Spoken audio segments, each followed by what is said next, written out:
Sparks Records.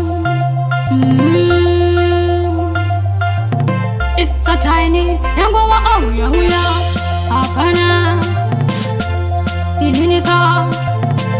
mawana tanga andimbo imbinji chikakama saka msayedze kuumba daka kosi nini ndine jaja ndimbine rusha saka msayedze kundimisa kosi nini ndokupisa yango auya manje hapana anondimisa wachondotoyisa msaga ndini ndega inini notangisa mawansaka inini ndotoyisa msaga papa mangoma ini ndiri chipembere musandi misego ndiri chipembere ndini kanda itaka mupembere saka Sparks itaka ndipedzere papa mangoma ini ndiri chipembere musandi misego ndiri chipembere ndini kanda itaka mupembere saka Sparks itaka ndipedzere pandinoyemba mise muchaita down ndini ndega ndine ka good sound ndini ndega ndicha neza mtown ende futi mise muchotoita maround aiwaka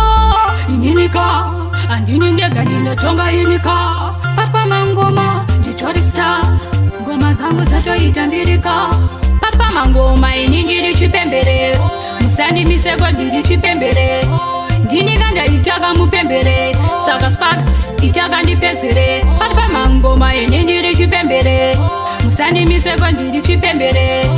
ndini kanda itaka mupembere saka Sparks itaka ndipedzere andimbo imbinji chikakama saka msayedze kuumba daka kosi nini ndine tata ndimbine rusha saka msayedze kundimisa kosi nini ndokupisa auya manje hapana anondimisa wachondotoyisa msaga ndini ndega inini ndotangisa mawansaka inini ndotoyisa msaga papa mangoma ini ndiri chipembere musandi misego ndiri chipembere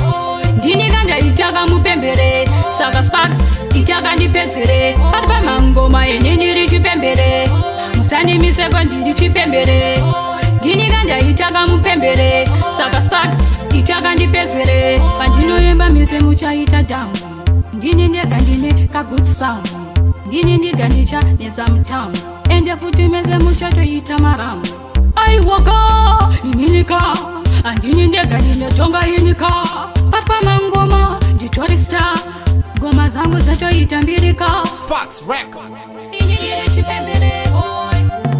ndiri chipembere hoy taka mupembere hoy itaka ndipedzere hoy ini ndiri chipembere hoy chipembere hoy mupembere hoy Sparks itaka ndipedzere hoy